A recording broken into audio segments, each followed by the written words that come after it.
최근에 우리가 이번 동계 캠프 2월에 4번을 그냥 연달아 하는데 굉장히 어렵고 힘들다고 생각은 드는데요. 우리가 꼭 살펴야 될 게 이게 이제 CES에서 나타난 동향이지만 사실은 최근에 과학 기술이 완전히 바뀌어가고 있거든요. 완전히 바뀌어가고 있어갖고 아니 잠깐만. 이 산업별로요. 예를 들어 뭐 조선업에도 AI가 들어간다든가, 뭐 방산에도 AI가 들어간다든가. 좀 전에 로봇 아까 보셨지만 놀랍지 않나요?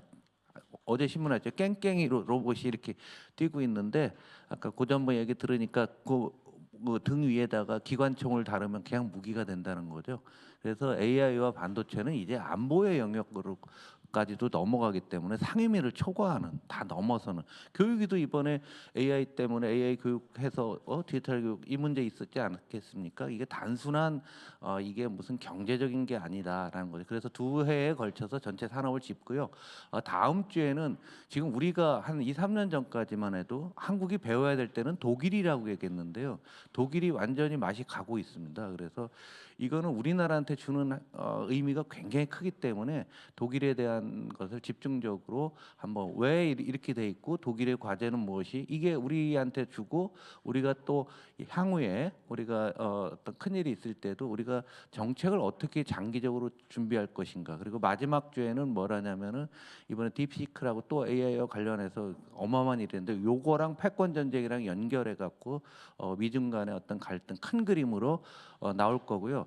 지금 트럼프가 이런 저런 얘기를 하고 있지만 제가 여기서 계속 강의하면서도 그렇게 못할 것 같다라는 뉘앙스로 말씀을 많이 드렸는데 밤새 그런 일이 있었잖아요. 멕시코와 캐나다에 대해서 25% 관세를 때렸다가 다 한 달 유예를 했거든요. 그래서 이게 이렇게 실질적으로 쉽지 않고 이게 정리되려고 하면은 4, 5개월 걸리지 않을까. 그래서 그 부분은 지금 뭐라고 하는 것은 잘 모르면서 우리가 한마디씩 하는 얘기가 아닐까라는 생각이 들어요. 그래서 너무 쫄아도 안 되고 그렇다고 너무 준비를 안 해도 안 되겠지만 중요한 사실인 건 많지만 트럼프 정부가 시간을 우리한테 조금씩 주고 있는 게 현재의 상황이고 지금 언론에 나온 것처럼 갑자기 뭐 될 거 어제 언론들 보셨죠? 그냥 뭐 큰일 난 것 같지만 또 밤새 지나갔더니 어이씨 쉽지 않은 모양이네 뭐 이런 식으로 바뀌고 있잖아요. 이런 일들이 그랬다가 또 반대로 또 세게 때리고 우리도 당할 순서가 된 게죠. 학교 다닐 때 짤짤이 하다가 학생부 선생님한테 걸려서 학생부 앞에 쭉 줄 서 있으면 한 놈씩 들어가서 두들겨 맞던가 돈을 뺏기고 오던가 조인트 까지고 오던가 뭐 하여간 여러 가지 있는데 그냥 오는 사람도 있어요. 여러 개로 하여간 그런 상황이라고 봅니다. 최근에 지난해 연말부터 지금까지 굉장히 내수가 우리가 생각했던 것보다 굉장히 어려워지고 있는데요. 여러분들이 의원님들이 안에를 잘 안 들어가 보시잖아요. 차 타고 다니까 하나 넘겨주실래요? 이게 원래 고깃집이 술로 돈 번다고 하는데 이거는 여의도 가격이에요. 여의도가 이게 3,000원. 근데 지금 웬만한 데서 6,000원, 7,000원 받죠? 술 좀 드시라니까. 좀 내수부양을 위해서. 그런데 지금 변두리 가잖아요. 예? 도봉구 이런 데 가면은요. 이거 2,000원, 3,000원입니다. 그러니까 이게 반값으로 떨어져 유인하는 거죠. 이게 어디냐면은 동대문 운동장에서 제 IMF 이후 처음으로 거지 봤어요. 수시로 많이 나옵니다. 그러면 영무원들 와서 끌어내요. 끌어내면 또 나오고, 끌어내면 또 나오고. 옛날에 이 자리에 누가 있었냐면 가짜 중국산 제품 팔던 사람은 이미 사라졌고 이런 게 나오고 있고요. 이게 광화문에 있는 광화문 세종문화관 뒤에서 굉장히 인기 있는 커피집인데 900원이거든요. 줄을 쫙 씁니다. 이게 이제 도봉구 방학동에 있는 마트가 있는데 마트의 매대에 설 전에 물건이 없어요. 이런 데다 꽉꽉 채워놓잖아요, 사람들. 지금 상황이 이렇게 되고 있는데 마치 제가 제목으로 잡았지만 IMF 이후의 풍경과 굉장히 유사한 그런 상태입니다.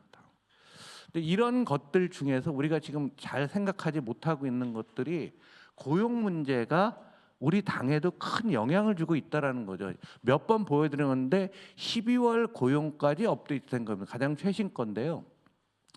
전체 일자리는 늘어나는데 빨간 게 제조업 일자리고요. 파란색이 청년 일자리입니다. 명확히 구분이 되는데요. 이게 시간이 지나면서 청년 일자리 줄고 제조업은 뭐 뭐 조금 여름에는 늘다 겨울에는 주는 경우 계절성이 있긴 하는데 이렇게 줄고 있습니다. 그래서 12월 일자를 보시면 저 위인데 실업률이 오랜만에 올랐고요. 실업자는 111만 명에서 17만 명이 늘었어요. 전년 동기 대비. 그다음에 우리 사회적 약자인 중졸 이하의 일자리들 많이 나옵니다. 언론에서 이런 거 한 줄도 안 써요. 그냥 나쁜 거는 요만큼 줄여놓거든요. 그다음에 고용률은 유지가 되는 게 고용률은 일자리를 갖고 사는 사람 중에 몇 퍼센트가 고용됐느냐라고 하는데요. 중요한 거는 우리 인구가 고령화되고 있잖아요. 인구가 더 안 늘으니까 분모가 고정 내지는 줄으니까 일자리를 동일하게 유지해도 고용률이 올라갑니다. 그러니까 정부에서 발표할 때 항상 고용률 최고치 하는데 앞으로 우리 돌아갈 때까지 고용률은 계속 최고치 나올 가능성이 있는 거죠. 이건 고령화의 영향이에요. 더 구조적인 거잖아요. 일용직 줄고 있고요. 어려운 거 잘 보시다시피 뭐 제조업 말씀드려 특히 건설이 많이 줄고 있는데요. 이 부분이 단기 경기 부양에 가장 중요한 게 건설인데 건설에서 아주 심각한 상황이 오고 있습니다. 우리가 계속 일자리 중에서도 단기 고용과 관련돼서 이런 문제가 있는데 우리가 추경을 하자는 명분에 있어서 추경을 하다 보면은 가장 먼저 건설이라든가 도소매, 음식, 숙박 이 정도 이쪽에서 그나마 일자리가 좀 늘 수 있다라는 얘기죠. 그래서 지금 일자리가 구조적으로 무너지고 있는 게 그게 우리 당 지지율로 연결이 됩니다. 뒤에 보여드리겠습니다. 다음 주죠.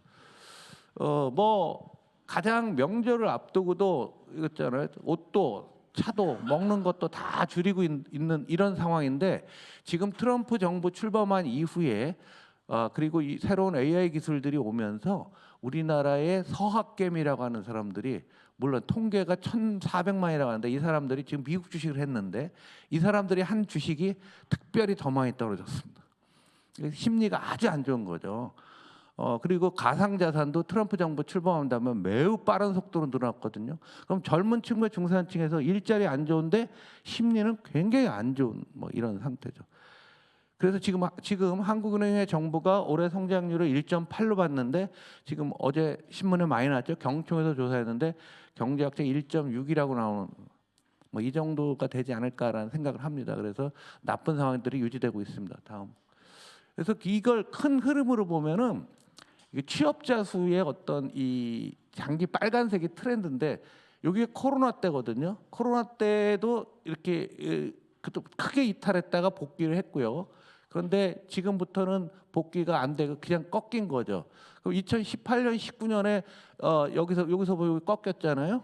요 꺾였을 때 기억나실지 모르겠지만 그때는 2% 성장 사수한다고 해갖고 추경을 많이 했던 거 기억나세요? 매년 했습니다. 그때 촛불 다음에 매년 작지만 뭔가 액션을 했던 거죠. 그런데 지금 아무것도 없이 이렇게 꺾이고 있는 거죠.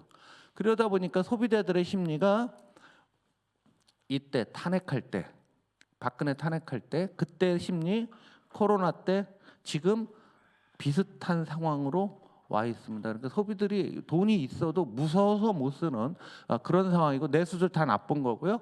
작년 4분기가 정부가 아무런 역할도 안 했다는 거죠. 정부 수요가 제로 위에 가서 좀 붙어줘야 되는데 아예 없어지는 거예요. 그 이유는 상반기에 돈을 많이 썼다라고 하는데 실제로 그렇지도 않지만은 하여간 정부가 아무런 역할도 하고 손 놓고 있다는 게 전형적으로 보이고 이런 것들이 추경의 논리가 됩니다. 다음. 수출이 나왔죠. 엊그저께 나왔는데요. 마이너스 10.3입니다. 그런데 제가 그 수출 계속 마이너스 나올 것 같다라고 했는데 마이너스가 나와도 우리나라는 이 하강 속도가 그렇게 빨리 나지는 않아요. 그런데 작년에는 설날이 2월에 있었고요. 1월이 이거였습니다. 그러니까 여기 대비 올해 설날이 1월이니까 이만큼 주는 거는 당연하죠. 왜냐하면 근무 일수가 작년 1월 대비 4일이 줄었어요. 4일. 그래서 2월에 과연 늘어날 거냐? 조금 늘어날 것 같긴 합니다. 그리고 뭐 반도체가 계속 그나마 HBM 하면서 하이닉스 중심으로 계속 나가고는 있는데 모멘텀을 주는 게 보이고 있고요. 1월에서 보면은 심각한 게 지금 반도체 그나마 반도체하고 컴퓨터인데 금액이 얼마 안 되거든요. 결국 반도체 하나 남아 있다는 얘기죠. 요게 어제 여러분들 그 반도체 어제 토론회 했는데 이거마저 꺾이게 되면 우리나라 어디서 물 들어오냐고요. 굉장히 중요한 문제고요. 그래서 반도체 AI에 있어서 지금 경쟁력을 상실할까 말까 하는데 법안은 다 만들어놨는데 52시간 때문에 그런데 이거는 저는 국가 안보라고 생각해요. 진짜 굉장히 중요한 문제이기 때문에 우리가 전향적으로 좀 해야 되지 않을까라는 생각을 합니다. 다음 어떤 참사가 오면 그럼 소비가 그러면은 이번에 그 탄핵 때문에 나빠졌다고 했을 때 참사들 오죠. 세월호, 대구 지하철, 이태원, 박근혜, 윤석열 탄핵했을 때 여기서 이제 문제가 생기면 문제가 생기기 이전에 소비자 심리가 요만큼 저기 이제 한 90, 100 가까이 되다가 오면 확 줄어요. 언제 회복되냐면 통상 6개월이 걸린다는 거죠. 과거에 보면은. 과거에 한국인의 분석 민간에서 분석을 한 거예요. 그러면 12월 3일 날 됐으니까 6개월 하면 5월 말 정도 되면은 사람들이 좀 소비 좀 늘리지 않을까 뭐 이런 생각들을 해보는 거죠. 정상적으로 봐도 실제는 그건 더 가봐야 한다는 거예요. 또 하나 감안해야 될 게 이런 것들이 왔을 때 시간을 놓고 봤을 때 이번 달 소비는 관성적으로 한다는 얘기예요. 관성 옛날에 해오던 대로 그냥. 근데 시간이 지나면 지날수록 뭐가 영향을 주면 파란색 이런 우리 경계에 대한 심리 그다음에 검정색 소득과 관련된 게 많아요. 그러니까 심리와 소득 부분인데 시간이 지나면 지날수록 소득과 관련된 진짜 본질적인 경제 문제가 되는데 바로는 안 온다는 얘기죠. 그리고 요거랑 두 개를 합쳐보면 올 상반기 중에 회복되기는 상당히 어렵지 않겠는가. 더 중요한 거는 올해만 나쁘고 그럼 내년 2026년은 어떠냐는데 한번 다시 한번 보시면 이제 트럼프가 관세 인상하고 무역 정책 불확실성, 미국 세제 문제, 이민 축소 뭐 이거 각각의 경우 여기다가 더하기 이거, 여기다 더하기 이거, 여기다 이렇게 좀 누적을 한 겁니다. 놓고 보시면 지금 굉장히 우리가 지금 길을 잃고 있는 게 26년이 가장 나쁘다고 나오는 거예요. 그럼 수출이 늘겠나요? 올해 25년도 하반기부터 그냥 내리꽂지 않습니까? 어떤 상황 이 중에 있는 것을 이게 다 했을 때 이거라는 얘기인데 어느 정도 뭐 섞어 놨을 때 한 이만큼쯤 나빠지지 않겠습니까? 그러면 내년도는 더 나빠지면은 올해 뭔가 정책이 나오지 않은 다음에는 사람들의 소비 심리는 더 축소될 수밖에 없는 거죠. 심리는 더 축소될 수밖에 없는. 그러면 소비를 더 안 할 수 있다라는 결론이 나고 이건 학자들이 다 조사를 한 겁니다. 다음. 그래서 이게 우리 당이나 아까 고용 문제랑 다시 보면은 요 주황색이 20에서 34세고요. 파란색이 35세에서 54세요. 노란색은 우리 당의 지지층이 별로 뭐 아니었지만 하여간 그렇게 그랬는데 여기는 우리 당의 지지층이었죠. 그런데 여기서 일자리가 좀 줄고 있잖아요. 우리가 안일하게 보면 안 된다는 얘기예요. 이쪽에서 일자리가 주는 결과가 이게 아닐까라고 제가 생각을 해본 겁니다. 여기 보시면 30에서 39세가 민주당 후보가 30, 국민의힘 36이 됩니다. 요거랑 연결이 되잖아요. 언제부터인가 20대, 30대들이 되는데 이건 일자리와 연결돼서 시간이 경과됐다라는 얘기입니다. 시간이 경과되니까 이런 상황이 되고요. 여기야 뭐 항상 그렇다시피 뭐 이쪽으로 가고는 있는데 이쪽은 오히려 고령자층은 고령자 일자리는 계속 늘고 있어요. 난데 이 부분은 아마 당에서 전략 짜시는 잘 한번 생각해 보시면은 우리의 지지층은 40대로 보고 있잖아요. 그런데 그 아래 세대에서 30대 초중반까지가 일자리를 없으니까 우리가 어떻게 국힘 후보한테 집니까? 요거는 경제적인 문제로 보여야 되고 우리가 고민을 해야 될 거란 얘기죠. 다음. 그래서 지난번에 한번 보여드렸는데요.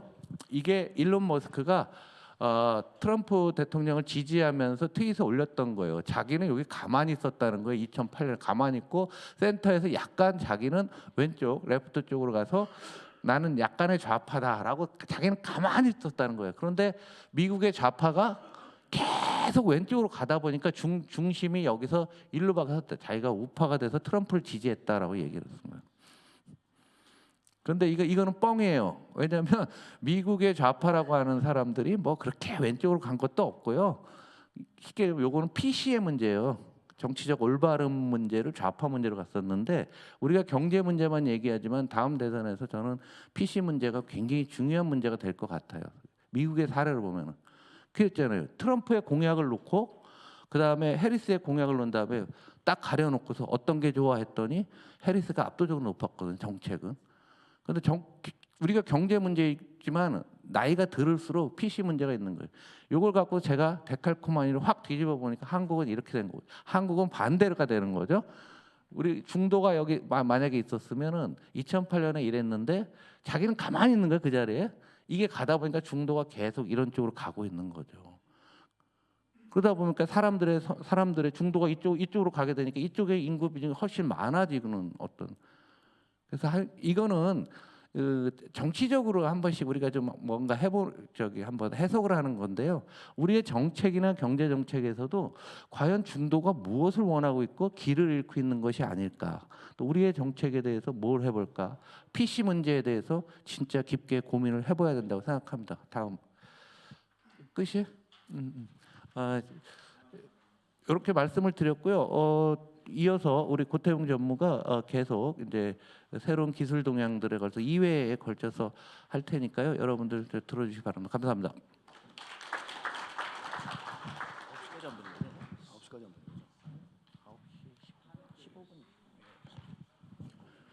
예, 안녕하십니까, 고태봉입니다. 지난 8월 달에 제가 찾아뵙고 또 찾아왔습니다. 그러니까 이번에 CS를 다녀왔는데요. 그러니까 시간이 별로 없기 때문에 바로 본론으로 들어가겠습니다.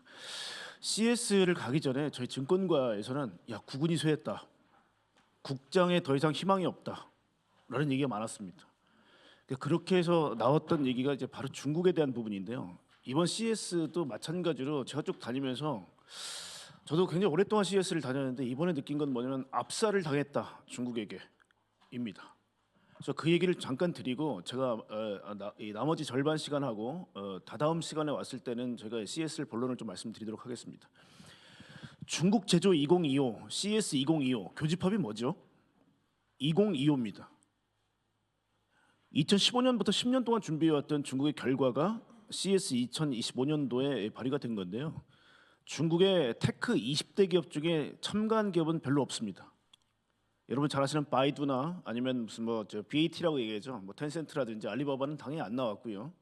오포, 비보, 샤오미 같은 사실 이 스마트폰 기업들도 안 나왔고요. 가전 기업에서 가장 크다는 하이얼도 안 나왔습니다. 그러니까 다 안 나왔음에도 불구하고, 그러니까 어떻게 보면 20위권 밖에 있는 친구들이 나왔음에도 불구하고 우리는 대표 선수들이 다 나갔어요. 삼성, LG, 현대 다 나갔습니다. 현대자동차, 기아는 안 나갔지만 모비스가 이제 나갔고요. 우리는 대표 선수가 다 나갔는데도 왜 이렇게 압살을 당했을까? 다시 한번 생각을 해보겠습니다. 일단 여러분 이거를 중국 제조 2025 10대 핵심 과제를 딱 지워버리고요. 여기 보시게 되면 우주항공, 첨단 농업, 그다음에 태양광을 포함한 일렉트릭 파워, 뉴 에너지 오토모티브가 전기차입니다. 하이엔드 로보틱스, 로봇 분야, 기계 분야입니다. 넥스트 제너레이션 인포메이션 테크놀로지가 AI입니다. 뉴 매트리얼 신소재죠.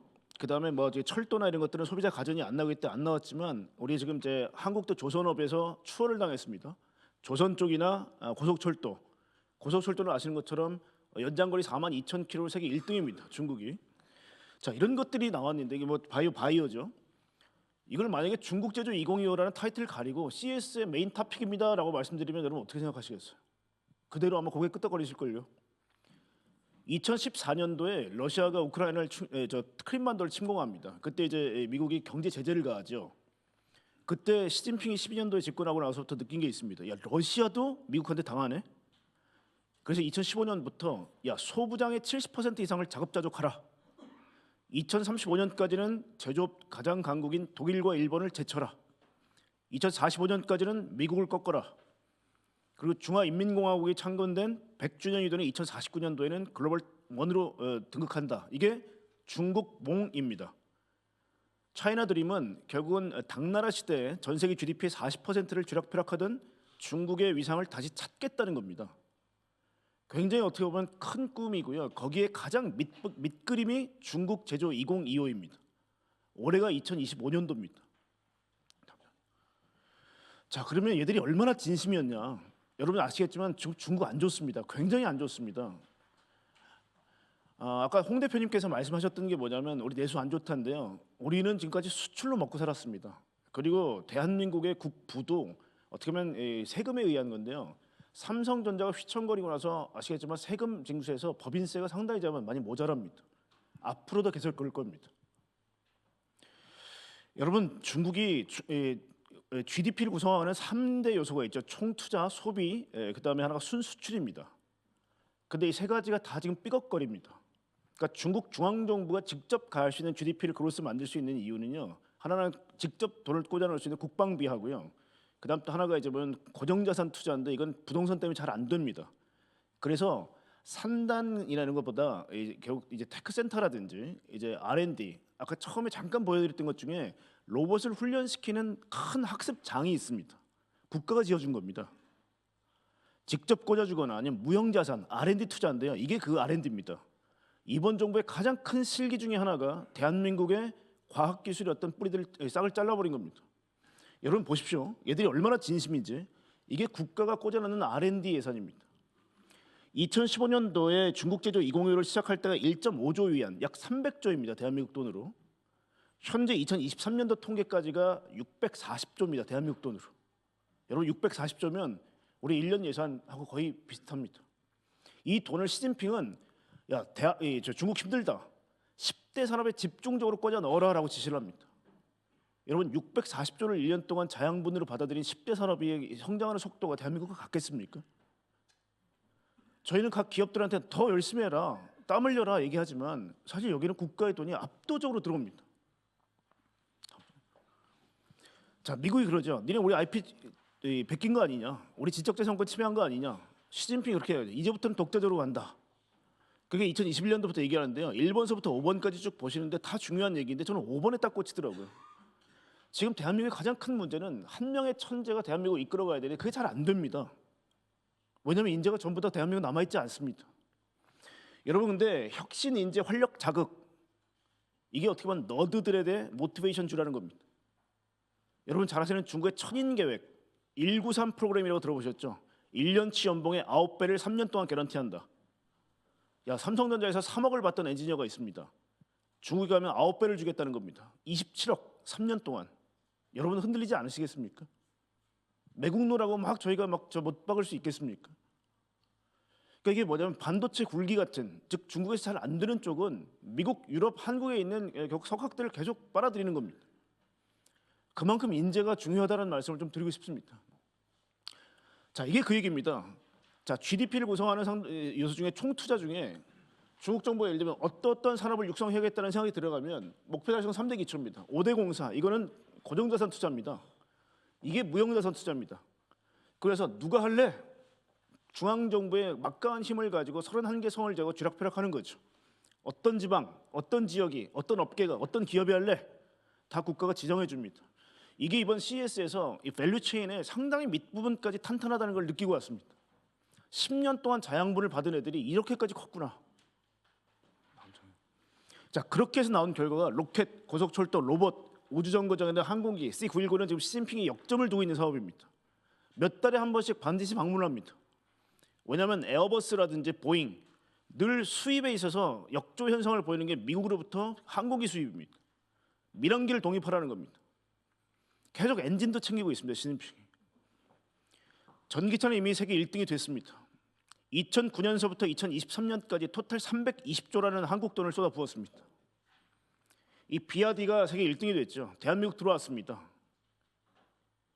여러분 이 비아디는요 한 4, 5년 동안 공장 22개를 지었습니다. 이거는 제가 뭐 계속 자동차 애널리스트를 20년 넘게 했지만 상식적으로 이해가 안 갑니다.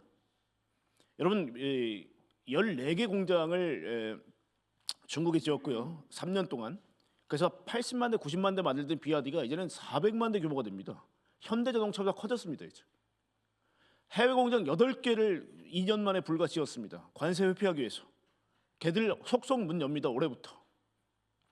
현대자동차도 지금까지는 좋았지만 밀릴 겁니다.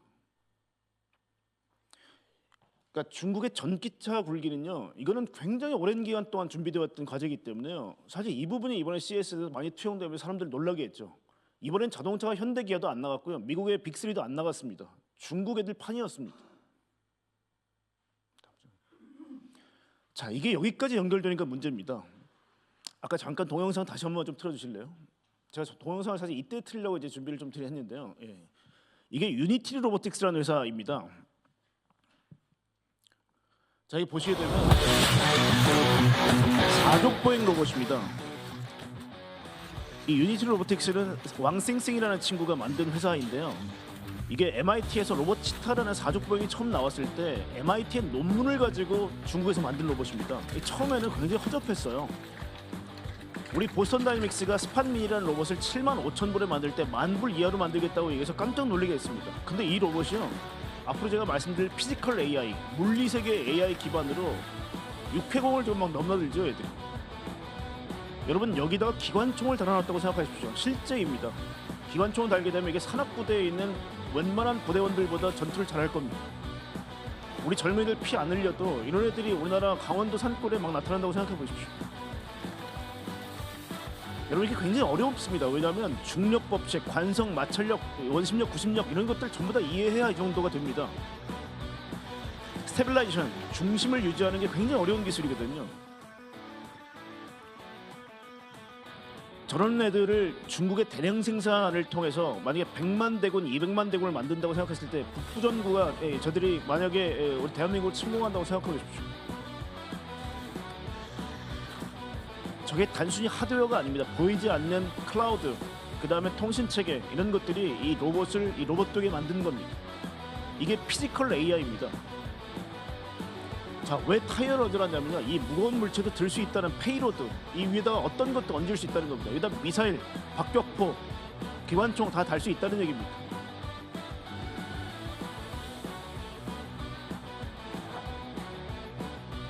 여러분, 이 로봇 만들기 정말 쉽지 않습니다, 여러분. 이 안에는 많은 하드웨어적 요소, 소프트웨어적 요소, AI적 요소가 다 믹스가 되어 있는 겁니다. 이 유니티 로보틱스가 나오고 나서 지금 보스턴 다이내믹스도 많이 긴장을 좀 하고 있고요. 당연히 지금 테슬라의 옵티머스도 마찬가지고 대부분 전 유니티 로보틱스의 하드웨어를 사다 쓰자는 의견이 되게 많습니다. 왜냐하면 저 안에는 액추에이터라고 해서 모터, 엔코더, 리듀서 같은 많은 부품들이요 고도화되어 들어가 있습니다.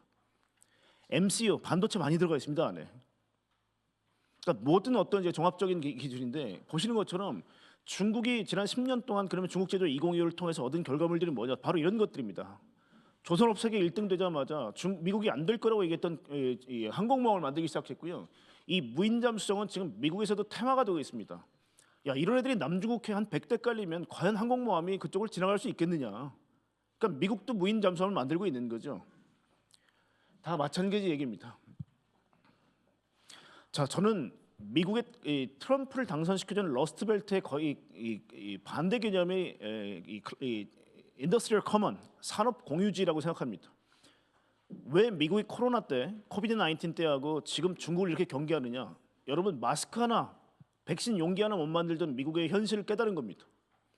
AI가 만약에 컨트롤 C, 컨트롤 V 복붙할 수 있다면 이제는 하드웨어를 대량 생산하는 능력이 전투력입니다. 국방력입니다. 여러분, 아까 유니티 로보틱스는요 대량 생산이 가능합니다. AI가 만약에 보편화되면요 저런 거 100만 대, 200만 대 대군으로 만들 수 있습니다. 여러분, 중국은 저렇게 나가는데 대한민국은 그러면 휴전선에 젊은 친구들, 이제는 몇 명 태어나지도 않는 친구들 일렬로 쭉 배치할 겁니까? 대한민국에 있어서 정말 이 로봇이라는 산업은 중요합니다. 자, 중국의 선불원, 먼저 부자가 되라가 대부분 다 연해 지역이죠. 여기는 우리나라 창원공단 규모의 6개 정도가 된 게 이 자주색 동그라미입니다. 어마어마한 산업 공유지가 돼 있는데요. 아까 말씀드린 것처럼 중국 철도망은 이미 42,000km가 거미줄처럼 엉켜 있습니다. 물류 비용이 굉장히 낮게 들어가고요. 소부장이 아주 거미줄처럼 연결되어 있습니다. 샤오미가 3년 전에 차를 만들겠다 얘기했습니다. 다 웃었어요. 야, 니네가 무슨 차를 만드냐? 2008년도 애플이 차 만들겠다고 얘기했죠. 타이탄 프로젝트. 작년에 드랍됐습니다. 왜 2008년부터 자동차를 만들겠다는 애플은 안 되는데 샤오미는 3년 전에 차를 만들겠다는데 차가 만들어졌습니까? 가장 큰 이유는 뭘까요? 바로 저 인더스트리얼 커먼 때문에 그렇습니다. 이미 중국은요 상당 부분 이런 것들이 소부장에 대해서는 이 강력한 힘을 가지고 있습니다. 이건 무력화시키겠다는 게 미국이고요. 얘들이 결국은 막히자 우회 수출로, 즉 제가 보기엔 우회 수출로 삼은 게 멕시코하고 캐나다입니다. 이미 대미 수출은 크게 줄었지만 멕시코 수출은 거의 몇 배가 증가했어요. 그래서 트럼프가 되게 똑똑한 거예요. 야, 멕시코 내려 보니까 대부분 다 중국 애들 거 그냥 패키징만 해서 우회 수출하더라. 그렇게 막은 거거든요. 하여튼 중국은 굉장히 무섭습니다. 자, 그러면 그래 만드는 거 잘한다 치자. 걔들이 머리가 미국한테 되니? 여러분 이게 스템 박사입니다. 과학기술이나 공학 수학 분야의 박사급 인력들이 중국은 7만 7천 명이 양산됩니다. 1년에. 미국은 3만 9,900명인데요. 이 중에 인도 애들, 중국 애들, 한국 애들, 일본 애들 다 빼면 2만 3천 명 남답니다. 미국 애들 2만 3천인데 여기서 중국 애들 한 1만 명 된다고 쳐보시죠. 8만 7천. 이미 인재에서는 중국이 스템, 특히 기술과학 쪽에서는 과학기술 쪽에서는 압도적인 박사를 배출하고 있습니다. 이미 논문 수에서는 중국이 역전을 했고요. 자, 그래서 제일 제가 의원님들한테 정말 부탁을 드리는 부분이 이겁니다. 아까 홍 대표님 말씀하셨지만 우리가 디지털 트랜스포메이션 시대에 인구 2천만 이상 국가에서 압도적 2등이었습니다. 잘 해왔단 말입니다. 디지타이제이션, 디지털라이제이션, 디지털 트랜스포메이션 이 3단 프로세스를 거치면서 대한민국은 2등까지 우뚝 섰습니다. 그때 중국이 19등이었습니다. 누가 뭐래도 디지털 다음은 AI입니다. AI 2등은 누굴까요? 중국입니다. 압도적 중국입니다. 그런데 이 중국도요. 국가로 봤을 때는 2등인데요. 아마 국민이나 아니면 내셔널리티로 봤을 때는 1등일 수도 있습니다. 왜냐하면 이거 보시죠. 미국의 상위 20% AI 과학자의 국적을 조사한 겁니다. 2019년까지만 해도 중국이 29%, 미국이 20%입니다. 근데 2022년 들어서 중국이 47%입니다. 미국에서 나오는 모든 AI 논문 보십시오. 전부 다 X 아니면 W가 있습니다. 왕 아니면 띵입니다. 얼마 전에 나왔던 타이탄이라는 논문이 나왔는데요. 쫑이에요, 쫑. ZH. 다 중국 애들이에요. 미국에서 나온 논문은. 왜 그런지 아세요? LLM은요. 라지 랭귀지 모델은 랭귀지이기 때문에 영어권이 압도적입니다. 미국, 캐나다, 영국, 인도. 근데 비전, 모션, 로봇이 움직이고 결국 국방 무기들이 움직이는 이 모션이나 비전 쪽은 압도적으로 중국이 잘합니다. 여러분 티안왕이라는 프로젝트 아시지 않습니까? CCTV 몇 천만 대를 가지고 13억의 인구를 감시 감독했던 게 티안왕입니다. 이미 비전은 얘들은 이미 안면 정보까지 전부 다 공개가 다 되어 있어요. 압도적으로 잘합니다. 중국이. 그러니까 최근에 나오는 모든 논문이나 아니면 지금 테슬라, 엔비디아엔 모든 비전 담당 총책임자는 다 중국인들입니다. 가장 걱정되는 게 그거고 지금 대한민국은 AI 쪽에서는 그래서 저희가 계속 고민하고 있고 하는 게 여러분 AI는 잘 보이지가 않습니다. 그래서 여러분이 하드웨어 쪽에서는 뭔가 투자를 하실 때는 별로 주저함이 없으신데 보이지 않는 AI를 투자하는 건 굉장히 주저하세요. 데이터 센터는요 우리의 뇌 피질에 의합니다. 뇌입니다, 뇌. 아까 홍 대표님 말씀하셨지만 대한민국에 많은 모든 제조품들에 뇌가 빠져 있다 그러면 누가 우리를 선택하겠어요? AI 시대는요 인간의 인지와 판단을 대신해 줍니다. 인지와 판단을 하는 게 뇌잖아요. 뇌가 없는 AI 물건들은요 그냥 껍데기에 불과합니다. 부가가치가 없어요. 자, 이게 그 얘기입니다. 여러분 AI의 3대 요소는 첫째, 알고리즘, 둘째, 컴퓨팅 파워, 세 번째가 데이터입니다. 이 중에 여러분 그 알고리즘은 지금 말씀드렸지만 미국이 만들었는지 중국이 만들었는지 인도가 만들었는지 애매합니다. 왜냐하면 구글에 있는 애들도요 인도 애들 되게 많아요. 애매해요. 알고리즘은 누가 만들었는지. 자, 그 다음에 컴퓨팅 파워는 누가 압도적으로 잘하죠? 미국입니다. 반도체. 데이터는 누가 잘할까요? 제가 이번에 이거 세미나 한 100군데 넘게 다녔는데요. 다 물어봐도 거의 100%다 중국이라고 얘기합니다. 왜냐? 데이터를 게더링하는 주체가 정부입니다. 사회주의가 다른 건 모르겠는데 이건 끝내주기 잘해요. 니네 데이터 다 내놔. 여러분 이게 그겁니다. 중국 인민 14억의 모든 안면 정보를 다 가지고 있습니다. 3만 명이 운집해 있는 스타디움에서 2명, 3명의 범죄자를 색출할 수 있습니다. 자동차 지금은 엔드-투-엔드라는 새로운 방식이지만 V2 우리가 이제 투자하실 때 잘 보셔야 되는 게 인프라가 자동차한테 도움을 주는 기술은 옛날 기술입니다. 굉장히 SOC가 많이 들어갑니다만은 이건 옛날 기술이에요. 중국도 이 기술 가지고 자동차에서 지금 우한에 500대씩 다니는 게 다 이겁니다. 근데 얘들은요 월드와이드로는 작동이 안 돼요.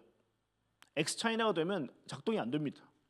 그래서 작년서부터 중국 공산당이 령도를 하죠. 야, 화웨이의 시스템을 갖다 박아. 그게 화웨이 인사이드카의 약자인 하이카입니다. 하이카. 화웨이 시스템을 자동차 양산차에다 인베디드 하라는 겁니다. 그렇게 해서 테슬라 방식을 그대로 따라가라라고 영도를 합니다. 그게 월드와이드로 통용되거든요. 컨텍스츄얼 러닝이 됩니다. 맥락을 이해할 수 있는 자동차예요. 그래서 얘를 미국에서 움직이는 차를 인도에 갖다 놔도 얘들은 자율주행이 됩니다. 근데 얘들은 안 되거든요. 근데 이조차도 도로에는 모든 정보를 다 중국이 관장을 합니다. 중앙정부가. 그래서 데이터는 압도적으로 중국이 잘합니다. 1년에 2,600만 대에서 3,000만 대가 차가 팔립니다. 만약에 중국 정부가 지금부터 자율주행차 시작, 모든 자동차에 다 화웨이 시스템 박아. 그러면 1년에 3,000만 대가 자율주행 기능이 갖춰져 있는 정보를 개덜이하는 차로 다 바꿔집니다. 테슬라가 1년에 180만 대 아무리 팔아봐야 정보의 양에서는 얘들은 이길 수가 없어요. 일사불란하게 된다는 거죠. 그러니까 사회주의의 계획 경제가 이 정보를 모으는 데는 굉장히 유리해요. 그래서 저는 이번 트럼프가 도지위원회를 만들고 연방 정부가 도와주겠다고 얘기하는 거는 자본주의가 사회주의의 계획 경제를 차용한다는 생각을 합니다. 왜냐하면 그렇게 하면 못 이겨요, 중국을. 자, 그 얘기입니다. 아까 그 로봇이 이 로봇입니다. 유니티 로보틱스. 앞으로 미국은 얘들과 싸우게 됩니다.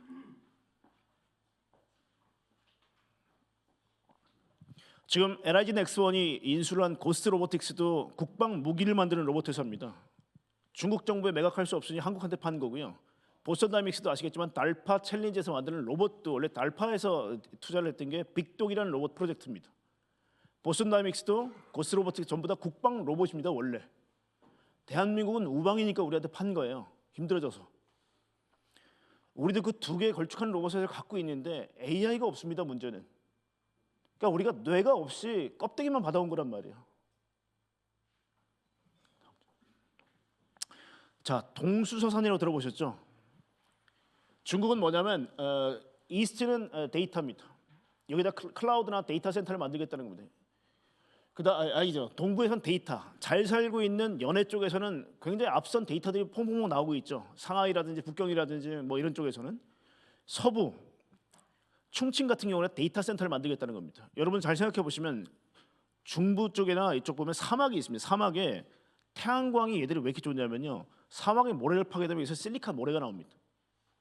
11.9이라고 해서 99.99개면 11개죠. 그죠? 99.9999 11.9의 실리카 모래가 땅을 파면 나와요. 지방정부 땅 파면 돈 나옵니까? 돈 나옵니다. 거긴. 그래서 아무리 만들지 말라고 해도 계속 만드는 이유가 그거예요. 실리카 모래가 많이 있습니다. 그걸 퍼서 전기로에다 갖다 붓고 보글보글 끓이게 되면 거기서 인곳이 나옵니다. 그게 폴리실리콘입니다. 근데 그 태양광은 전기는 어디서 얻죠? 사막에서? 태양광 패널을 엎어놓으면요 사막에서는 어마어마한 발전이 됩니다. 공짜로 전기로를 끓여서 공짜의 모래를 긁어다가 끓인 게 폴리실리콘입니다. 자, 그래서 서부의 개선이라는 게 뭐냐면 서부는 클라우드 센터를 대량으로 만들 겁니다. 거기다가. 그리고 그 막대한 전기는 다 태양광으로부터 얻겠다는 거예요. 이게 국토의 균형 발전에 굉장히 좋은 사례입니다. 근데 문제는 뭐냐? 얘를 국방에 쓰겠다는 겁니다. 자, 이렇게 되면 이 얘기는 뭐냐면 점점 아까 했던 기관총을 얹고 있는 로봇이 똑똑해진다라고 해석하시면 됩니다. 매우 똑똑해지는 중국 군용 로봇이 생긴다라고 생각하시면 돼요. 데이터는 뭐 중국이 압도적입니다. 자, 그래서 미국도 하여튼 중국하고 맞서 싸워야 되기 때문에 바로 이런 전략들이 나오기 시작하는 거죠. 옵셋 전략이라는 게 뭐냐면 야, 중국 애들이 저렇게 나오면 우리도 무인으로 맞서 싸운다.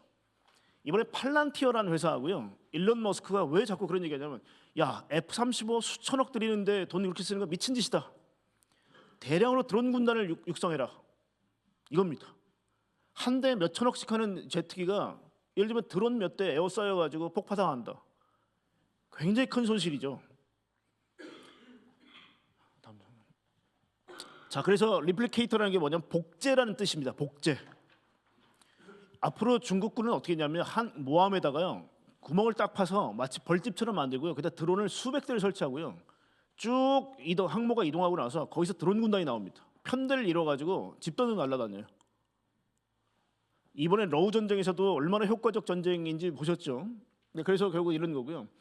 하여튼 이런 부분들 미국이 계속해서 지금 팔란티어가 주가가 되는 이유가 뭐냐면 이런 겁니다. 중국과 맞서 싸워서 이기게 하라라는 게 미션입니다. 자, 결국은 뭐 중국, 미국 같은 경우는 AI 지배력 강화를 해서 초당적으로 협력하고 있다. 그렇게 으르렁거려도 국방에 관련해서는 한 목소리를 내고 있다는 겁니다. 특히 미국이 AI에 압도적으로 중국에 우선돼야 된다라는 것은 지금 거의 모든 뭐 여론을 막론하고 가장 앞에 서 있는 아젠다입니다. 왜냐하면 AI가 아니면 미국이 중국을 이길 수 없습니다. 그리고 왜 이번에 엔비디아의 젠슨 왕을 불러서 너 싱가포르 매출이 미국 매출보다 크더라. 싱가포르이 그렇게 다 많은 AI 소모할 이유가 없는데 의심스러워 이런 얘기입니다. 왜냐하면 전부 다 중국으로 흘러들어가거든요. 딥식 문제도 우리가 보이는 암페어백 몇 개 썼다 아무도 안 믿습니다. 그 위에는 중국 정부가 모은 거대한 GPU의 데이터 센터가 있습니다. 그게 V3까지는 그렇게 만든 거고 R1에서 저는 보기에는 그 정도로 넣기 때문에 우리가 알고 있는 뭐 80억이니 뭐 이런 얘기들은 R1 쪽으로 진화되면서 있기 때문에 V3 단계는 우리가 보지 못한 거예요. 그래서 중국 정부는 AI 육성하려고 거의 팔도 다 걷어 제꼈습니다 지금. 자, 기업주도 미국과 정부주도 중국 누가 이길 거냐? 그래서 자본주의가 사회주의 계획 경제를 차용했다. 뭐 이런 거입니다. 자, 결국 같은 얘기입니다. 미국과 중국 앞으로 AI를 어떻게 할 거냐에 대한 부분인 거죠. 자, 그래서 CES를 가기 전에 제가 정확하게 말씀드린 이유가 이겁니다. 자, 이게 중국 제조 2025 10년 전에 과제로 지정했던 부분이 이 주황색입니다. 그리고 이번 CES 메인 토픽 중에 겹치는 부분만 제가 놨고요. 자, 이미 첨단 선박 1등 먹었죠. 철도 1등 먹었죠. 뭐 신재료는 여러분이 2차 전지 때 다 배우셨을 겁니다. 우리가 왜 지금 중국산 수출이 역조가 나는지 대부분 다 머티리얼을 다 중국에 수입합니다. 빈 부분은 소비자 가전이 아니기 때문에 CES에 안 나온 거죠. 이 세 가지를 제외하고 나와서 보시면 다 공교롭게 겹칩니다. 이 결과가 이번 CES 전 시장에서 아무 생각 없이 봤을 때는 야 중국 되게 많다, 되게 중국 잘하네 이지만 제가 느끼기는 이 10년 동안 얘들의 땀과 노력이 보이더라고요. 그래서 아마 대부분 분들이 야 이번에 중국 되게 무서웠어라는 얘기를 그냥 가볍게 들으시면 안 됩니다. 자, 인터넷 플러스라고 2015년도에 중국에서 가장 높은 아젠다로 세웠던 게 인터넷 플러스였죠. 이것 때문에 고속 통신이나 이런 것들이 월등히 좋아진 겁니다. 인공지능 플러스가 24년 3월에 얘기했습니다. 자, 그 다음부터 이것만 보십시오. 이게 보시게 되면 이 얘기가 뭐냐면 인공지능과 경제, 사회, 국방의 심층적 통합을 가속화한다. 국방이 들어갑니다 여기. 왜냐하면 중앙정부가 직접 꽂을 수 있는 돈은 국방비입니다. 미국도 달파하고 나사가 모든 핵심 기술을 선도합니다. 우리는 국방과 연계시켜야 됩니다. 우리도. 자, 그래서 미국이 되게 치사하게 굴었어요. 야 중국 니네 제발 CS 좀 얼씬거리지 마 좀.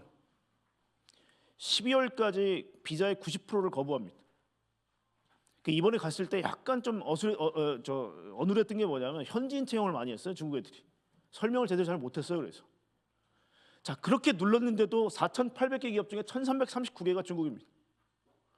제발 좀 오지 말래 하는데도 가요.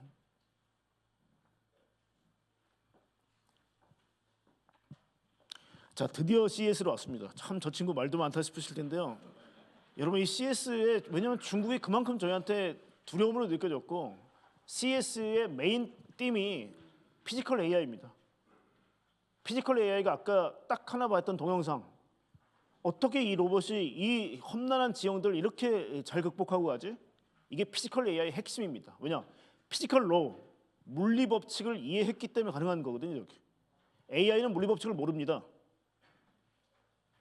자 이번에 45개 토픽이 있었는데요. 그 중에 CTA가 딱 찍어준 게 있습니다. 자 AI 제일 중요해. 그 다음에 고령화 사회에 맞춰 디지털 헬스. 근데 이거는 컨슈머 일렉트리시기 때문에 소비자가 원하기 때문에 사실 이 메인 테마가 계속 들어가는 겁니다. 디지털 헬스. 그리고 AI가 접목된 디바이스로는 가장 전시하기 용이한 게 디지털 헬스입니다. 그 다음에 비클 테크 앤드 어드밴스드 모빌리티. 여러분 자율주행은 로봇의 초석입니다. 자율주행차 기술만 있으면 로봇 쉽습니다. 가장 중요한 게 그게 이쪽인 거죠. 이게 아까 말씀드린 피지컬 테크놀로지, 피지컬 AI의 핵심입니다. 얘가. 자 이거는 뭐 학술 세미나 역시도 이런 아젠다였고요.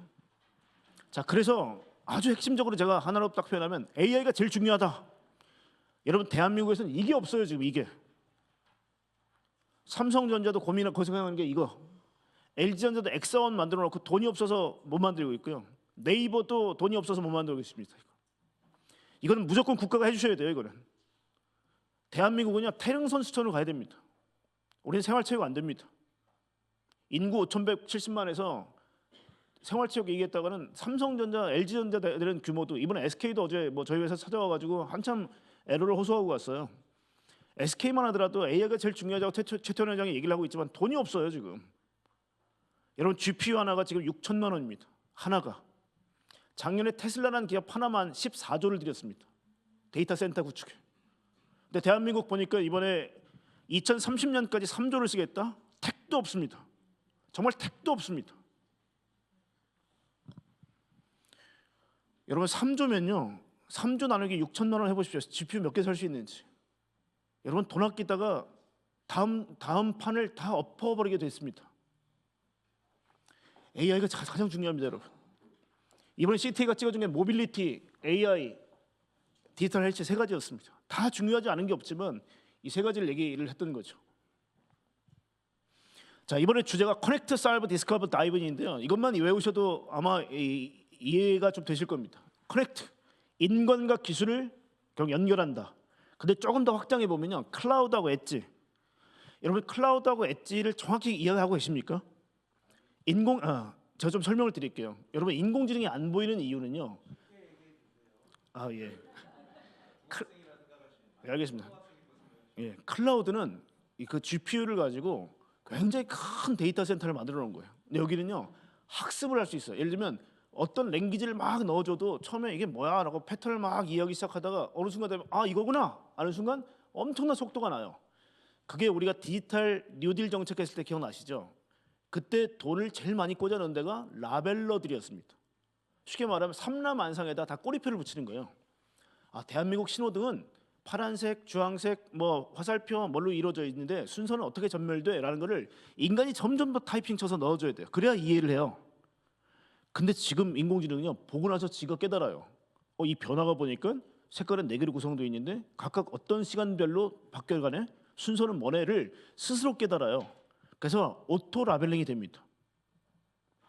근데 그 전까지는 어느 정도까지는 마중물을 부어줘야 되는 게 사람이 좀 일일이 알려줘야 돼요. 처음에 어느 정도 수준 지나면 탄력이 붙어요. 그게 중요한 얘기입니다. 그래서 그 부분을 아까 얘기했던 수십 조짜리 데이터 센터에 집어넣으면요 얘가 계속 연산을 내요. 파라미터라고 얘기합니다. 파라미터라는 게 뭐냐면 인간으로 따지면 뉴런과 시냅스가 붙었다 떨어졌다 하면서 그냥 기억했다가 잊어버렸다가 옛날 생각났다가 옛날 초등학교 때 기억났다가 뭐 이런 겁니다 다. 근데 그게 이 파라미터가 많으면 많을수록 더 똑똑해져요. 근데 이게 지금 2조개, 3조개까지 갑니다 지금. 그러니까 쉽게 말하면 머리가 좋냐 안 좋냐고 똑같은 게 미국이 몇십 조씩 데이터 센터에 투자하면 매우 똑똑해지고요. 우리가 2030년까지 3조 투자하면요 그냥 유치원생도 안 됩니다. 그러니까 제가 태릉선 수준으로 가야 되는 게 뭐냐면 그냥 대한민국 뇌를 하나 크게 갖다 놓고 이 뇌에서 너네 갖다 써라 이 개념이 맞다는 겁니다. 삼성 뇌, LG 뇌, SK 뇌, 뭐 이렇게 뇌 하게 되면 다 유아의 뇌예요 다. 그러니까 대한민국 거기서 지금 미국이 하도 뇌가 크다 보니까 다 망연자실하는 거예요 대한민국 기업들이. 그러니까 거기서는 국가가 딱 중심을 잡아주셔야 돼요. 야 걱정 마. 그걸 우리가 소버린 AI라고 보통 얘기를 하죠. 통째로 갖다 박아놓고 니들 와서 분양을 하든지 아니면 저희 홍 대표님 제일 잘하시는 게 그런 거 플랜 짜시는 거예요. 야 민간 기업 들어와. 니네 나중에 이렇게 될 때는 어떻게 내가 지분 구조를 해서 돌려줄 테니까 지금 일단 투자해. 메릿 줄게. 인센티브 줄게. 다 들어와. 그러면 지금 가장 목마른 게 이 부분입니다. 데이터 센터 구축 삼성 들어오고 LG 들어오고 다 들어와. 그러면 얘들 제일 급한 게 이거기 때문에 아마 들어올 겁니다. 제일 중요한 게 커넥트입니다. 그래서 이 중앙 컴퓨터에다가 엣지 컴퓨터는 뭐냐면 자동차 한 대, 로봇 한 대에 다 엣지 컴퓨팅이 들어가 있습니다. 움직이는 애들도 왜냐면 이 큰 뇌에서 지능을 받아야 되거든요.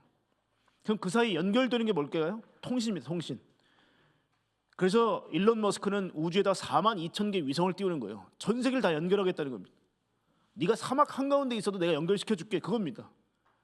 큰 컴퓨터를 미국에 갖다 놓고 전 세계에다가 수출을 해요.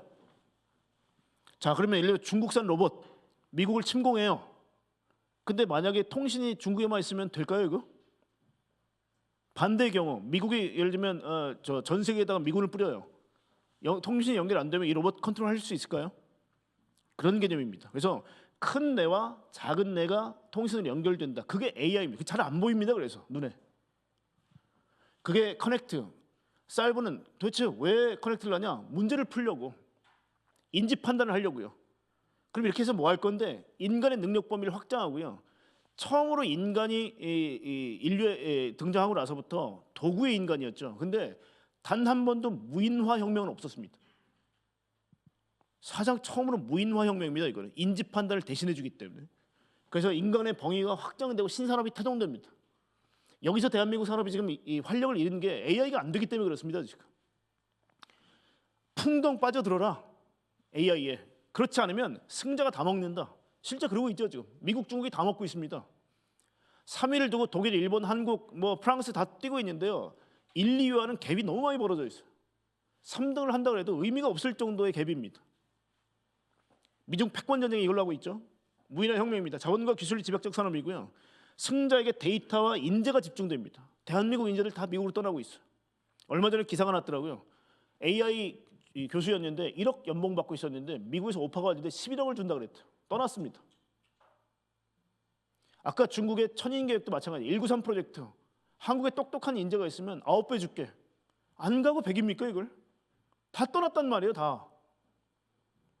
현대자동차에 제가 계속 니네 자율주행 안 되면 다 말아먹는다. 빨리 준비해라. 인재가 없대요. 못 구한대요. 매일 공고를 내요. 아무도 없어요 사람이. 자 이거 보십시오. 앞으로 산업이 어떻게 될 건지 이것만 하면 시간이 끝날 것 같습니다만은, 자 텍스트 사운드, 의원님들 중에 챗 GPT하고 대화해 보신 분 한번 손 들어보시죠.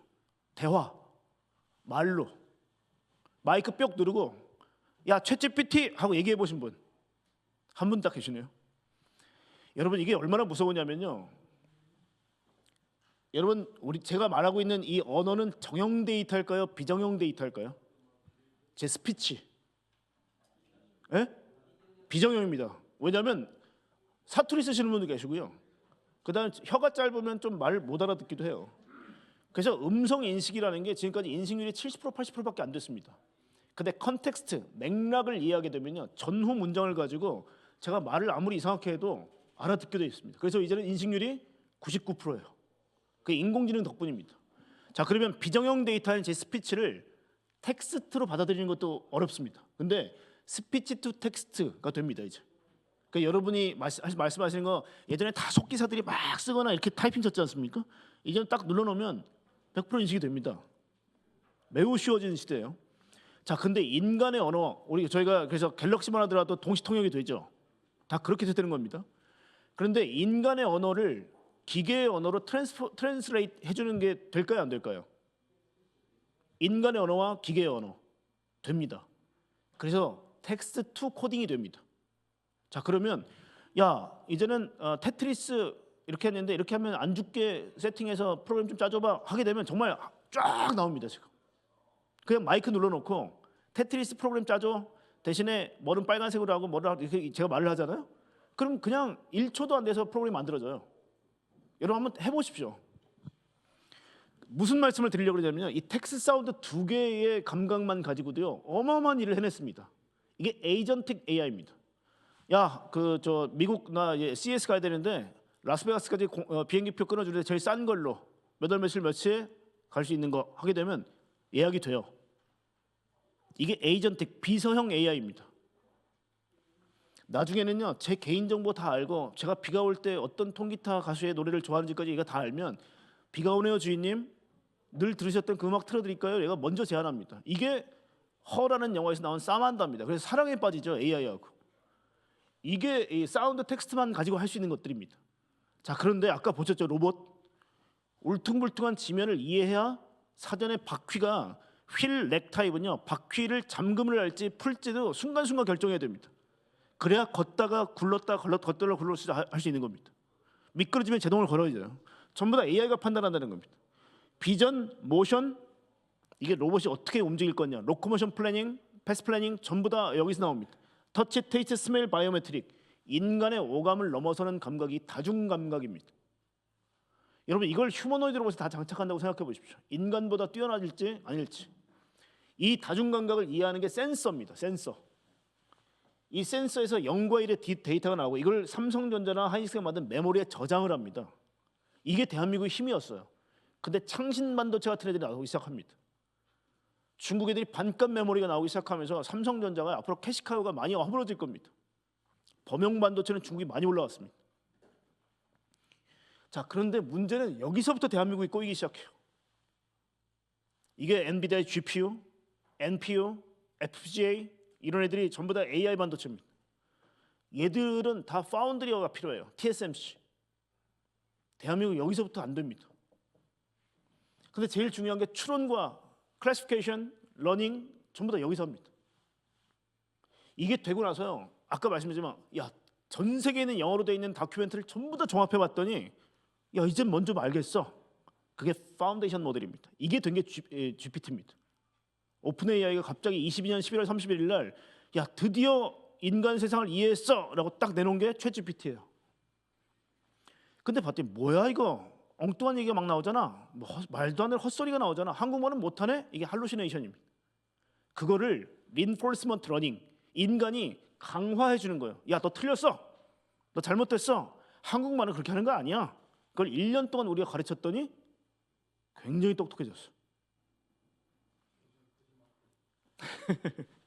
자, 그래서 디바이스 안에 쏙 들어가게 된 겁니다. 여러분 보시는 스마트폰, 노트북 안에 쏙 들어옵니다. 그래서 우리가 AI 노트북, AI 스마트폰 이런 얘기가 나오는 게 이 온디바이스 AI입니다. 그럼 얘하고는 계속 제가 대화하는데 통신이 끊겨도 가능합니다. 그게 스마트폰, PC, 노트북, 메디컬 디바이스, IoT, 웨어러블, 스마트 디바이스 대한민국의 주력 사람들이 많이 들어가 있죠. 여러분 더 큰 산업이 뭔지 아십니까? 반도체 해봐야 1,000억이 안 됩니다. 1,000조가 안 되고요. 스마트폰 해봐야 800조가 안 돼요. 자동차는 전후방 연관 산업 다 합치면 6,000조입니다. 1년. 자율주행처럼 다 바뀌었을 때 현대자동차가 자율주행을 못한다. 이건 고스란히 시장 뺏기는 겁니다. 여러분 이 피지컬 인바디드 AI, 피지컬 AI가 얼마나 중요하냐면요. 로봇이 많이 들어오게 되면 로봇이 모든 걸 대처할 수 있습니다, 여러분. 지금 스마트폰에서 어떻게 애플이 시총이 1위가 됐나? API 마켓플레이스에서 우리는 다 다운받아 쓰죠. 로봇은 나중에 이제 다 다음 시간에 말씀드리지만 로봇은 비즈니스 모델이 뭔지를 아세요? 로봇을 구매를 했어요. 구매하고 나면 우리가 언팩 딱 하자마자 로봇이 딱 나오죠. 전기선 뿅 연결하고 나면 눈을 딱 뜨면서 주인님 뭘 도와드릴까요? 자, 그때부터 어떻게 돈을 벌까요? 행위를 다운받습니다. 예를 들면 한국형 걸레질. 그럼 우리 어머님들이 바닥에 무릎 꿇고 정성껏 바닥을 닦아주는 그 압력과 그 어떤 시네루라고 이게 누르는 거를 한국에서 고도로 학습을 시켜요. 네. 학습을 시켜서 결국 이렇게 닦는 거를 학습을 시켜요. 그러면 평생 5만 원. 여러분 다운 받으시겠어요? 안 받으시겠어요? 받으실 거예요 아마. 그게 앞으로 돈 버는 방법입니다. 그게 우리가 액션 토큰이라고 부릅니다. 액션 토큰. 자, 그래서 피지컬 인바디드 AI가 오토노머스 베이클, 로보틱스, 언맨드 에어리얼 베이클 이게 이제 우리도 국토교통부가 2035년부터 로드맵에 파일럿 리스, 즉 파일럿이 없는 UAM을 허용해주겠다고 이미 국토교통 로드맵에 들어와 있습니다. 그렇게 되면 UAM에 4명, 5명이 아니라 이제 6명, 7명을 태울 수 있습니다. 왜냐하면 파일럿이 없으니까. UWS 이게 제일 중요한 개념이죠. 언맨드 웨펀 시스템, 무인 무기. 우리 젊은이들이 이번에 이제 북한 친구들이 우크라이나 가서 죽는 거 보니까 정말 너무너무 우리가 안타깝잖아요. 우리는 그걸 보고 있어요. 비디오로. 저 친구들 죽는 걸. 여러분 우리 젊은이가 이렇게 되게 만들면 안 될 거 아닙니까? 그렇죠? 지금 우리 선택이 대한민국 국방력을 굉장히 높일 수 있는 계기입니다. 이게 피지컬 인바디드. 저는 자동차를 담당했기 때문에 이쪽이 얼마나 분야가 큰지 알기 때문에 지금 일론 머스크는 이 로봇이 여기보다 몇 배는 크다. 6,000조보다 큰 시장이 열린다는 게 로봇입니다. 모든 공장에 얘들이 들어가고 산업 생산성은 끝내주겠죠, 얘들이. 이게 어떻게 보면 전체도인데요. 제가 이걸 왜 CS 전에 정확하게 말씀드리냐면 이게 결국 앞으로 10년, 20년 동안 이 그래프로 다 얘기할 수 있습니다. 여기서 대한민국은 도대체 갖고 있는 게 얼마나 있는가를 한번 점검해 보시면 너무 비어있는 데가 많아요. 곳곳이 블랭크가 제일 중요한 게 이 부분입니다. 이 부분. 생각을 못하는데 아무리 물건을 만들면 뭐합니까? 이게 안 되는데요. 그러니까 저희 자본시장에서도 미래 먹거리 너네 가지고 있니를 제일 먼저 물어봐요. 삼성 너 미래 자신 있니? 저 AI는 좀 자신 없는데. 야, 너 네이버, 너 디지털 시대는 최고였잖아. 제 돈이 없어서 데이터 센터가. 이게 전부 다 지금 AI 쪽에서 다 발목이 잡혀요. 그리고 이게 불과 2년 만에 벌어진 일입니다. 여러분, 제가 시간을 너무 많이 써서 여기서 일단 그만둬야 될 것 같은데, 제가 간절히 호소하는 건 뭐냐면 10분 더 해도 됩니까? 그래요? 아까 제가 택시를 타고 오는데 하도 오늘 뭐 누구 불러다가 뭐 좀 잔소리 해주신 날은 아니신가요 오늘? 자, 그러면 다음. 너무 감사합니다. 자, 여러분이 한번 이거는 여러분이 상식적으로도 꼭 알고 계셔야 돼요. LLM, LXM이라고 보통 부르죠. 라지 랭귀지 모델은 가운데 랭귀지가 들어가 있죠. 언어입니다, 언어. 우리도 어떻게 생각해보면 어렸을 때부터 어머니, 아버지가 이 동화책 읽어주는 것부터 우리 지능이 발달하기 시작했죠. 곤충 동안 보면서 곤충은 이렇게 생겼구나. 이게 랭귀지로 가르치는 겁니다. 그래서 영어로 되어 있는 것을 크롤링한다. 다 긁어 모아서 이걸 학습한 게 챗GPT입니다. 파라미터가 1750억 개. 어마어마한 데이터 센터를 가지고 지능이 생겼어요. 자, 근데 멀티모달은 아까 제가 말씀드렸던 아까 텍스트, 사운드에서부터 다중 감각이 있죠. 이제 터치. 이 터치라는 건 로봇이 파지, 물건을 들기 위해서는 가장 중요한 기술 중에 하나입니다. 앞으로 일론 머스크는 어떤 얘기를 하냐면요. 이 멀티모달 중에 하나가 이겁니다. 다음에 나올 제너레이티브 3 로봇은 이런 겁니다. 피아노를 치는 예를 들면 손여름이 막 피아노를 쳐요. 핑거링을 엄청나게 화려하게 합니다. 막 쳐요. 와, 이거 어떻게 따라해? 악보도 없는데. 그럼 로봇은 그걸 보고 있어요. 핑거링을 다 기억해요. 비전을 가지고. 그리고 나서 똑같이 칩니다. 이게 앞으로 일론 머스크가 공개할 로봇의 핵심이에요. 우리가 27자유도입니다. 우리 손가락은 DOF라고 그러죠. Degree of Freedom. 27자유도를 22자유도로 원래 11자유도예요. 지금 로봇 중에 제일 자유도가 센 게 손가락이. 그러니까 둔탁해요, 손가락이. 근데 앞으로 나올 로봇은 핑거링이 22자유도입니다. 어마어마하게 자유로워. 매우 빠릅니다. 그래서 보자마자 피아노를 그대로 따라하는 걸 보여주겠다는 거예요. 여러분, 그 정도까지 멀티모달이 발달하고 있습니다. 다중감각이라고 보시면 돼요. 여기까지가 이게 나온 지가 22년 11월 31일 나왔는데 얼마 안 돼서 멀티모달이 나왔어요. 라지 액션 모델로 가게 되면 모든 제조품이 지능이 생깁니다. 말 그대로 액션이에요. 움직이는 애들, 자동차, 로봇, 무기, 장갑차, 탱크 이런 데가 지능이 생기는 겁니다. 근데 그러기 위해서는 인간이 그래도 진화가 되면서 얼마나 우리가 발전해 왔습니까? 야, 세상을 좀 알아야 돼 얘는. 이걸 모르니까 아까 그 로봇은 정말 대단한 로봇입니다, 여러분. 그거 보시고 나서 다 저렇게 된다고 생각하시면 안 돼요. 쟤는 왜냐하면 이거에 대해서 깨달음이 있었기 때문에 저렇게 움직이는 겁니다. 뭐냐면 이번에 엔비디아가 얘기했던 게 제일 중요한 게 코스모스 월드 파운데이션 모델이라는 걸 내놓은 게 가장 센세이션이었습니다, 이번에. 라지 액션 모델을 하기 위해서 세상을 이해시켜주는 툴을 개발했구나. 이거 하고 나오고 나서 대한민국이 갑자기 우리도 한번. 근데 이거 나오자마자 얼마 안 돼서 딥식이 나왔죠. 딥식. 와, 딥식 보니까 미국처럼 저렇게 천문학적 돈을 쏟아붓지 않아도 가능하네. 저 정도까지는 일종의 희망이 생겼습니다, 대한민국에도. 자, 그러면 월드 파운데이션 모델이 뭐냐? 여러분, 페이페이리라는 교수 아시죠? 이미지넷을 만든 미국의 인공지능의 데모인데요. 중국인이에요. 75년생이니까 비록 젊은 교수입니다. 이 친구가 계속 얘기하는 건 뭐냐면 이겁니다. 생물학적 진화와 AI는 동일하다. 원시 지구에 해저에 있었던 생물들은 눈이 없다. 근데 빛에 가까이 오고 시각 지능이 생기기 시작하면서 지능이 고도화됐다는 겁니다. 마찬가지로 AI도 처음에는 라지 랭귀지 모델 말밖에 못했는데 비전이 딱 생겨요. 세상을 보니까 이건 뭐지? 저건 뭐지? 이건 뭐지? 궁금해졌어요. 거기다 사람들이 전부 다 지능을 계속 집어넣고 있어요. 그게 월드 모델입니다. 시각에 지능을 넣어라. 그럼 보이는 것마다 전부 다 토큰이라는 걸 갖다 붙입니다. 앞으로 여러분은 계속 토큰이라는 얘기를 들으실 거예요. 아주 쉽게 생각하시면 인공지능이 알아듣게 할 때 토큰을 딱 붙이면 인공지능이 깨달음이 오는 거예요. 토큰. 자, 예를 들면 이번에 엔비디아 젠슨 왕이 얘기했던 프롬프트는, 즉 질문은 이거였습니다. 야, 로봇, 저 토스트기에 있는 식빵을 옆에 있는 흰 접시에 내려놔가 프롬프트입니다. 근데 인간은요, 태셋 날리지라는 게 있어요. 이게 뭐냐면 암묵지입니다. 우리끼리 서로 얘기 안 하지만 다 알고 있는 거. 그리고 이런 게 있죠. 맥락, 컨텍스추얼 러닝이라는 게 맥락 이해라는 건데요. 이게 인간이 갖고 있는 것들이에요. 의원님도 한번 생각해 보세요. 로봇한테 저기 토스트에 있는 식빵 갖다가 옆에 있는 접시에 옮겨놔. 제 명령 안에 숨겨져 있는 것들 찾아보세요. 로봇이 움직일 때 일단 식빵이 먼저 알아야죠. 근데 토스트에 식빵이 구워졌더니 노릿노릿해져서 색깔이 변했어요. 상식이 있어야 만약에 흰색에다가 바탕은 무슨 고동색이 돼 있는 게 식빵에다가 알고 있었는데 꺼멓게 탔어요. 그럼 식빵 아닌가요, 얘는? 그러니까 식빵의 변화까지도 알고 있어야 되는 거예요, 그죠? 그리고 갈 때 장애물을 회피해서 거기까지 가라는 거의 숨겨져 있죠, 그죠? 거기까지 가야 돼요. 가서 식빵을 놔야 되는데 이제 식빵을 잡아야죠. 파지, 그렇습니다, 맞습니다. 파지. 그럼 식빵을 꽉 잡으면 어떻게 돼요? 바스러져요. 그러면 식빵이라는 제품은 어느 정도의 압력을 가지고 잡아야 부스러지지 않고 놓치지 않는가도 알고, 이게 파지법입니다. 그럼 식빵이라는 녀석에 토큰을 몇 개를 붙여야 돼요? 식빵은 어떻게 생겼다. 얘는 타면 색깔이 변한다.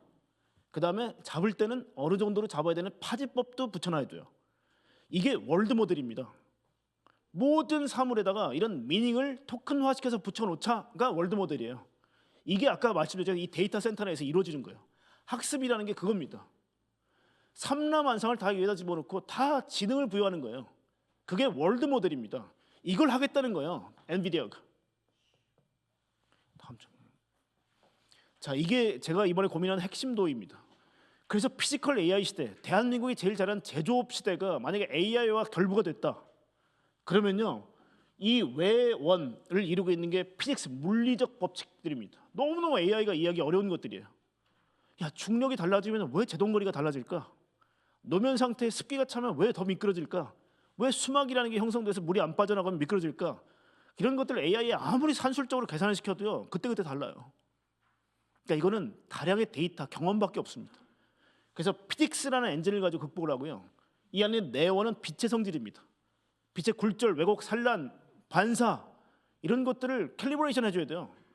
그러니까 이게 레이 트레이싱, RTX라는 기술입니다. 이 두 개를 가지고 내가 당신들 극복하기 어렵지 이거, 내가 이거 고쳐줄게, 내가 바꿔줄 테니까 겁먹지 말고 뛰어들어.